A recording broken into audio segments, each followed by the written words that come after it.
وہ بھی 18,000 لوگوں کی بیعت لے لیتا ہے۔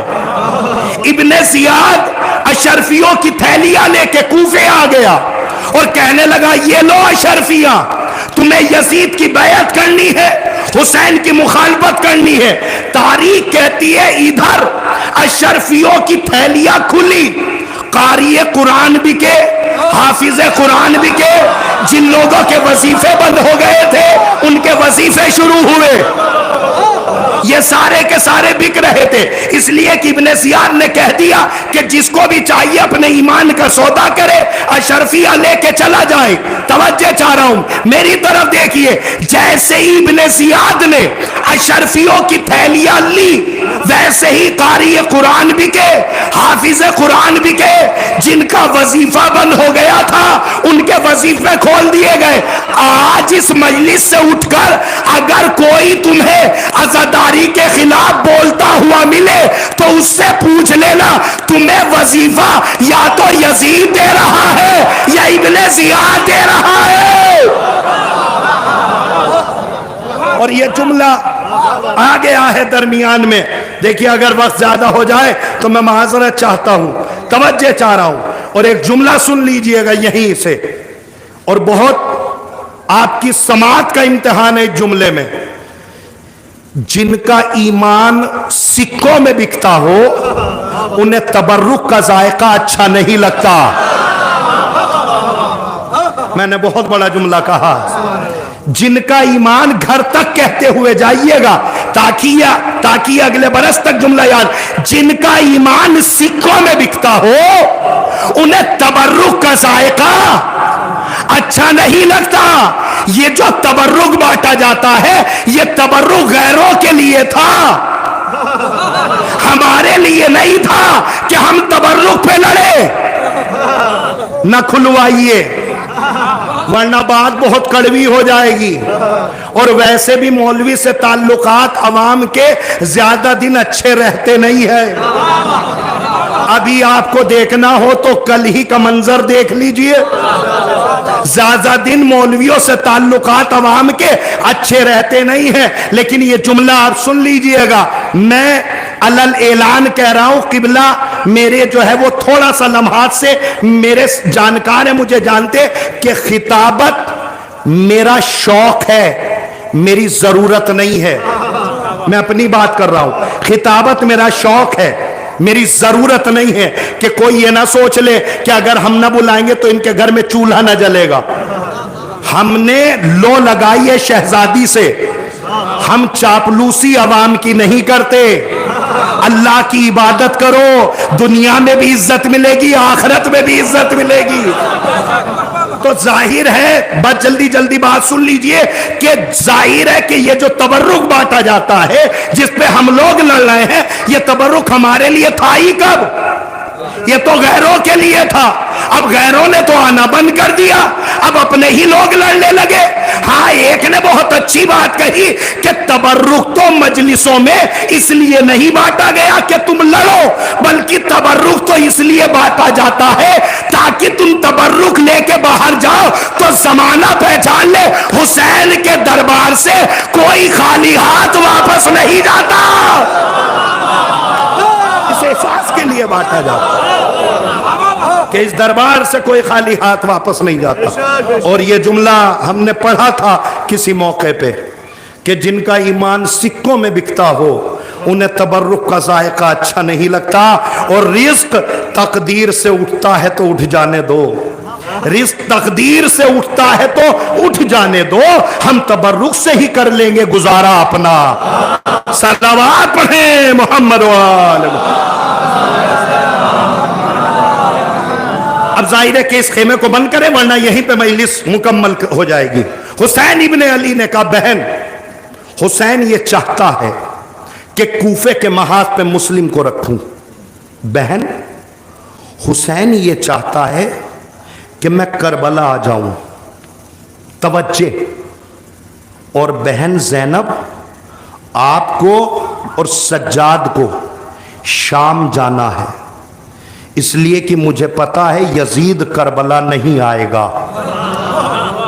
اب تقریر ہے پوری، اس لفظ کو میں روک رہا ہوں، مجھے پتا ہے یزید کربلا نہیں آئے گا، یزید کو اس کی اوقات بتانے کے لیے سجاد و زینب تمہیں شام جانا پڑے گا۔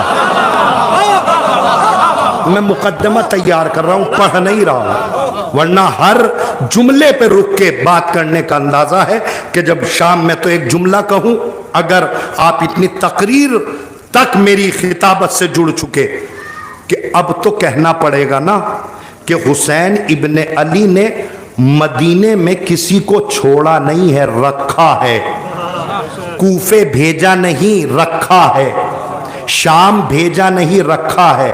ابھی جملے کی واقعیت کو سمجھ لیجئے گا، وضاحت نہ کر سکوں گا، وقت تمام ہو گیا کہ اولاد ابو طالب نے مشوروں میں کربلا بنا دی۔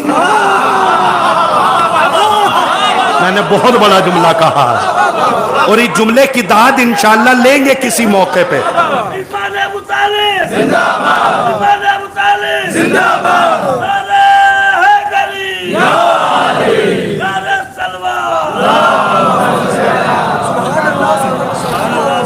اولاد ابو طالب نے، اب کھولیے گا بات گھر جاتے جاتے، آپ پڑھے لکھے افراد ہیں، تاریخ پہ آپ کی نگاہ ہے، اولاد ابو طالب نے مشوروں میں کربلا کو تیار کیا۔ اور کربلا کیسے تیار کیا؟ آخری جملہ باب فضائل کا، اس کے بعد باب فضائل بند کروں گا، باب مصائب کا آغاز کرتا ہوں۔ آخری جملہ، اس تقریر کو روک رہا ہوں، پھر انشاءاللہ کسی موقع پہ یاد دلائیے گا تو پڑھیں گے۔ حسین ابن علی نے کہا اب منصوبہ بن گیا، اب چلو ہمارے ساتھ۔ توجہ، آخری جملہ ہے باب فضائل کا، اب اس کے آگے تقریر نہ بڑھے گی، توجہ چاہ رہا ہوں۔ حسین ابن علی نے کہا اب ہم جا رہے ہیں کربلا بنانے۔ تو مولا کربلا بنانے جا رہے ہیں تو ساتھی کتنے لیے ہیں آپ نے؟ کتنے؟ کا 71 مولا یزیدی لشکر لاکھوں میں آئے گا، سمجھ رہے ہیں؟ میں اس کو بھی گریز کر کے تقریر کر رہا ہوں۔ سرکار حسین ابن علی کہتے ہیں ہمیں پتا ہے یزیدی لاکھوں میں آئیں گے، مگر ہم لاکھوں میں نہیں جائیں گے، ہماری تعداد کم ہوگی۔ کتنے؟ 71۔ مولا لشکر لے جائیے، فوج اکٹھا کریے، لوگوں کو بلائیے، زیادہ سے زیادہ لوگوں کو کربلا لے جائیے، مجمع لے جائیے۔ حسین آواز دیں گے سنو، حسین کو مجمع نہیں چاہیے، حسین کو لشکر نہیں چاہیے۔ کیوں؟ اس لیے کہ مجمع کبھی بھی آل محمد کے کام نہیں آیا۔ صلوات پڑھے محمد و آل محمد پر۔ اب مجھے لگ رہا ہے آپ تھک گئے، توجہ چاہ رہا ہوں، توجہ۔ ہمیں مجمع نہیں چاہیے، اس لیے کہ مجمع کبھی بھی آل محمد کے کام نہیں آیا۔ دلیل دو، غدیر میں مجمع تھا، کام نہیں آیا، پیغمبر کا جنازہ رکھا رہا۔ اسی لیے تو حسین ابن علی نے کہا ہمیں مجمع نہیں چاہیے، ہمیں لشکر نہیں چاہیے، ہمیں قطار نہیں ہے، کم ہو مگر سب حسینی ہو۔ اب ہم لے کے جا رہے ہیں مولا، آخری جملہ میں نے وعدہ کیا تھا، آخری جملہ، مولا اتنے کم لے کے جا رہے ہیں، یہ 71 کیا کریں گے؟ سننا نوجوانوں جملہ، یہ 71 کیا کریں گے؟ حسین ابن علی آواز دیں گے یہ 71۔ میرے بابا کا جملہ نہج البلاغہ میں مقام شکوہ پہ سنو، میرے بابا نہج البلاغہ میں مقام شکوہ پہ کہتے ہیں اے میرے پروردگار، کاش کہ مجھے ایک مالک اشتر اور مل جاتا، مجھے دنیا میں کسی دوسرے کی ضرورت نہ ہوتی۔ اب سوچیے گا گھر تک. توجہ چاہ رہا ہوں. امیر کائنات کا جملہ ہے نا نہج البلاغہ میں, اے میرے پروردگار کاش کہ مجھے ایک مالک اشتر اور مل جاتا, مجھے دنیا میں کسی دوسرے کی ضرورت نہ ہوتی. امام حسین کہتے ہیں اے میرے بابا بہت ڈھونڈنے کے بعد آپ کو ایک مالک اشتر کے علاوہ دوسرا نہ ملا. ہم 21 سال کے بعد 71 مالک اشتر لے کے آ رہے ہیں. صلوات پڑھیں محمد وآل محمد. ہمیں مجمع نہیں چاہیے, کم ہو مگر سب حسینی ہو. اب یہ جملہ اگلی تقریر کے لیے چھوڑ رہا ہوں, کم ہو مگر سب حسینی ہو, اس لیے کہ ایک حسینی ہزاروں پہ بھاری ہوتا ہے. کم ہو مگر سب حسینی ہو.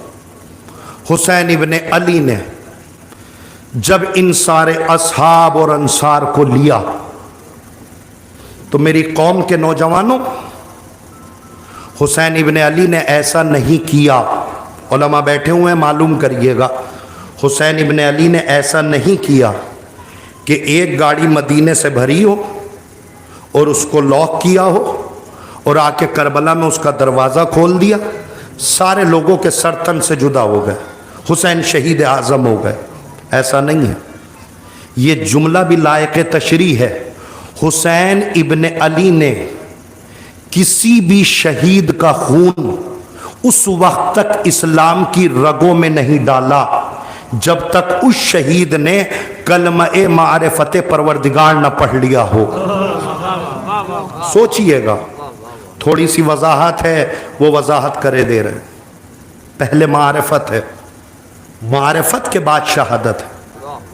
کوئی یہ نہیں کہہ سکتا کہ ہمیں تو پتہ ہی نہیں تھا کہ وہاں ہوگا کیا. حسین ابن علی نے آئینہ دکھایا ہے. اٹھائیے آپ منظر شب عاشور کا. حسین ابن علی کا تقریباً 3.5 صفحے کا خطبہ ہے. اگر میں پڑھوں بھی تو مجھے تقریباً مجھے اپنی طالب علمی کا احساس کرتے ہوئے کم سے کم 2 یا 3 مجلسوں میں ترجمہ کروں گا, لیکن پورا جملہ نہیں سنانا. حسین ابن علی نے شب عاشور اپنے اصحاب کو بٹھایا اور بٹھا کے ایک طویل خطبہ دیا حسین نے. حسین ابن علی کہتے ہیں سنو میرے پیارے صحابیوں, یہ جو فوج اشقیہ ہے انہیں میرے خون کی ضرورت ہے, تمہارا خون انہیں نہیں چاہیے. ایسا کرو تم مجھے چھوڑ کے چلے جاؤ, حسین اپنا خون دے لے گا. تمہارا خون انہیں نہیں چاہیے, انہیں تو حسین کا خون چاہیے, فاطمہ کے لال کا خون چاہیے, حسین خون دے دے گا. ایسا کرو تم سب کے سب چلے جاؤ. روایت کہتی ہے ایک نہ اٹھا. حسین ابن علی نے کہا اچھا اب بھی نہیں جا رہے ہو تو سنو, اگر تم اس لیے نہیں جا رہے ہو کہ اگر تم چلے گئے حسین کو چھوڑ کر تو تمہیں جنت نہ ملے گی. حسین ضمانت دیتا ہے جب تک حسین جنت میں قدم نہ رکھے گا جب تک تم سب کے سب جنت میں نہ چلے جاؤ گے. خطیب اکبر کا جملہ, اللہ کروٹ کروٹ جنت نصیب کرے, وہ کہتے تھے کہ حق ہے حسین کو یہ جملہ کہنے کا, اس لیے کہ امام حسنین جوانان جنت کے سردار ہیں. چلے جاؤ. ایک نہ گیا. میں نے کہا نا معرفت. اس کے بعد امام حسین کہتے اچھا اگر تم اس لیے نہیں جا رہے ہو کہ تم حسین کو چھوڑ کے چلے گئے تو تمہاری شفاعت کون کرے گا.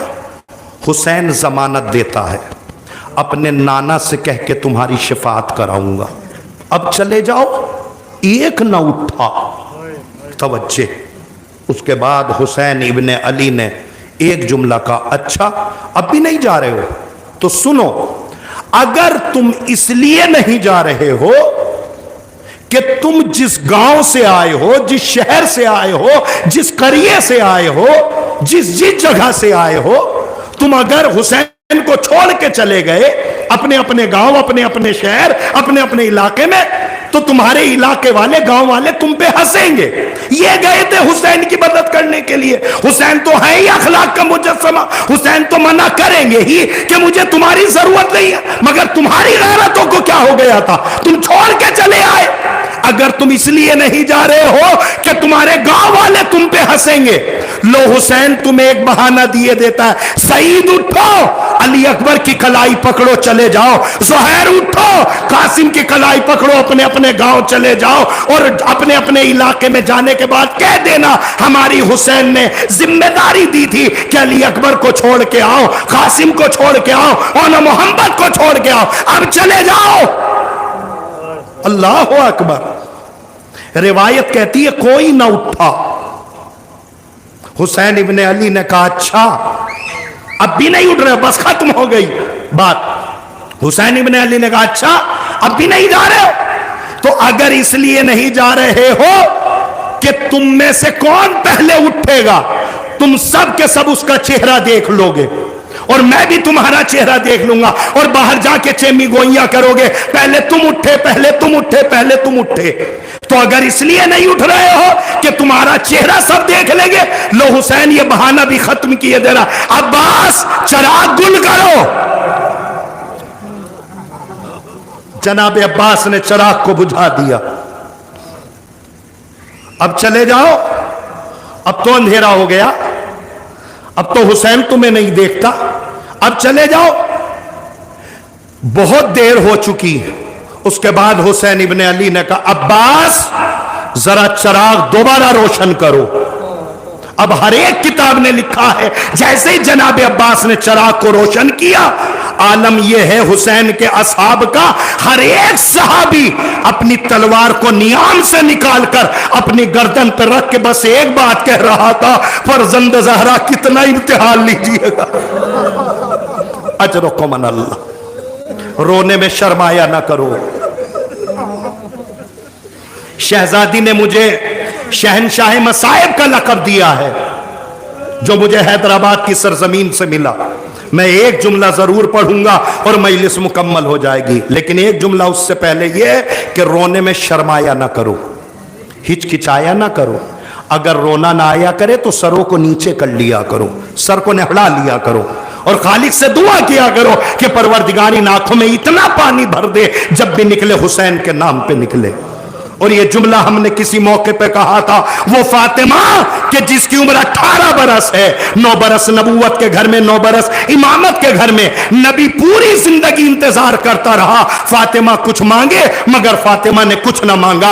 امام علی پورے 9 سال انتظار کرتے رہے فاطمہ مجھ سے کچھ مانگے, مگر فاطمہ نے کچھ نہ مانگا. وہ فاطمہ کہ جس نے نہ نبی سے کچھ کہا نہ علی سے کچھ کہا, وہ فاطمہ جب حسین کی مجلس میں ہوتے ہی آئے, حسین کے عزادار کے سامنے اپنا رومال لا کے کہتی ہے, لا میرے حسین کے لیے اگر کوئی امانت ہو تو میرے حوالے کر دو. رونے میں شرمایا نہ کرو, ماتم کر کے رویا کرو. روایت کہتی ہے روز محشر اسی چہرے سے نور ٹپکے گا جو چہرے آج حسین کے غم میں آنسو بہا رہے. روایت کہتی ہے حسین کا صحابی اپنی تلوار کو اپنی گردن پہ رکھ کے کہہ رہا تھا, فرزند زہرا کتنا امتحان لیجئے گا. سعید و زہر کہتے بولا آپ کو کیا لگا, ہم یہاں پہ جنت کے لیے آئے, ہم یہاں پہ شفاعت کے لیے آئے. مولا ہمیں جنت چاہیے ہوتی, ہمیں ہمارے گاؤں میں مل جاتی, ہمیں ہمارے شہر میں مل جاتی, لیکن مولا یہ تو بتلائیے جنت تو مل جاتی, مگر ہم آپ کے نانا کو کیا منہ دکھلائیں گے, ہم آپ کی ماں کو کیا منہ دکھلائیں گے. اتنا سننا تھا. جیسے ہی اصحاب کا یہ جملہ سنا, حسین نے اپنے اصحاب کو گلے سے لگا کے کہا اب یہ جملہ یہاں کا ہے, جیسے چاہنے والے مجھے ملے ویسے چاہنے والے نہ میرے بابا کو ملے, نہ میرے بھیا کو ملے, نہ میرے نانا کو.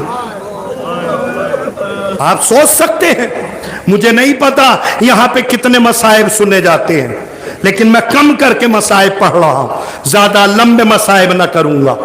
روایت کے جملے ہیں, حسین کی غربت دیکھنا چاہیں گے آپ؟ دیکھیں گے حسین کی غربت. حسین میدان کربلا میں مجبور نہیں ہے, حسین ابن علی مظلوم ہے میدان کربلا. آپ خود سوچ سکتے ہیں کہ جس کے اتنے باوفا اصحاب کہ جس کے لیے حسین سینہ تان کے کہہ رہے ہوں جیسے چاہنے والے مجھے ملے ویسے چاہنے والے نہ میرے بابا کو ملے نہ میرے نانا کو ملے نہ میرے بھیا کو ملے، وہی حسین ابھی کچھ ہی لمحات کے بعد میدان کربلا میں اپنے دونوں ہاتھوں کو اپنی کمر پہ رکھ کے کہہ رہا تھا اکبر، عباس، علی اکبر، قاسم، جون، سعید، زہیر، ارے سب چھوڑ کے چلے گئے، تمہیں حسین آواز دے رہا ہے۔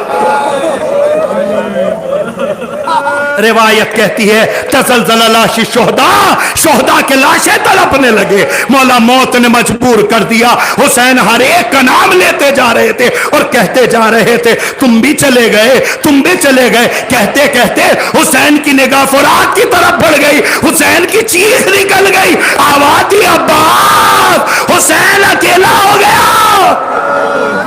اجرکم من اللہ، اللہ اکبر۔ بی بی آ جائیے، عزادار آمادے گریا ہو گئے۔ میں نے کہا نا اگر رونا نہ آیا کرے سروں کو نیچے کر لیا کرو اور حسین کو اپنا سمجھ کے رویا کرو، غیر سمجھ کے نہ رویا کرو، اور اگر رونا نہ آیا کرے تو جب نماز پڑھنے جاتے ہو نا تو جہاں ساری دعائیں مانگتے ہو وہاں ایک دعا یہ بھی مانگ لیا کرو کہ پروردگاری ان آنکھوں میں اتنا پانی بھر دے جب بھی نکلے حسین ابن علی کے فرش عزا پہ جاؤ تو ایک آنسو کم سے کم رومال زہرا میں انعام پا سکے۔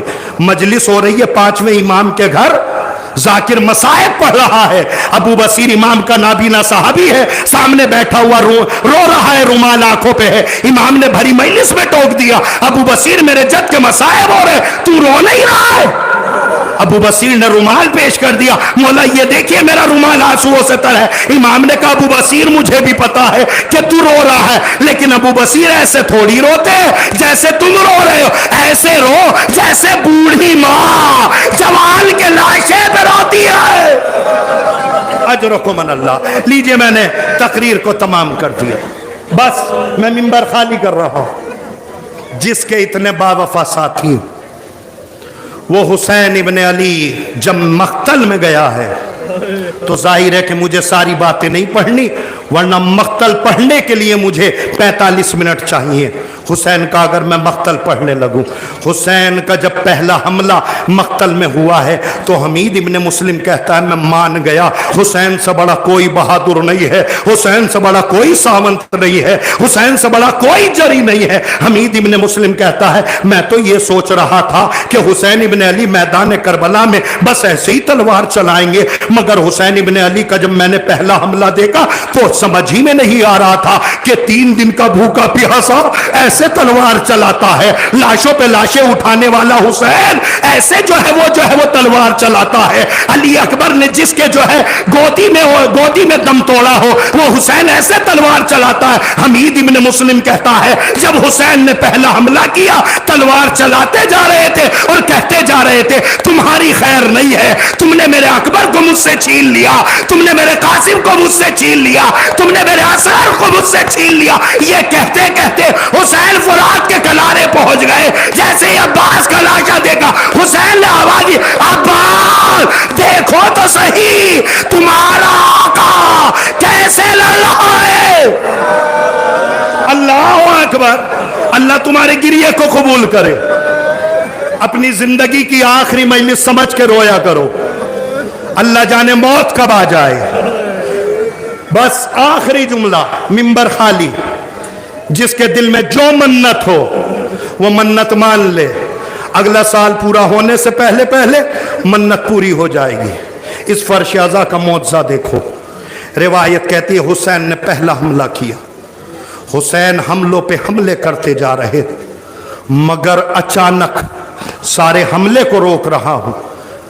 ایک حملہ حسین نے کیا، اس کے بعد ایک آواز آئی، اے نفس مطمئنہ پلٹ آپ نے پروردگار کی طرف، اس حال میں کہ اللہ تجھ سے راضی، تو اللہ سے راضی۔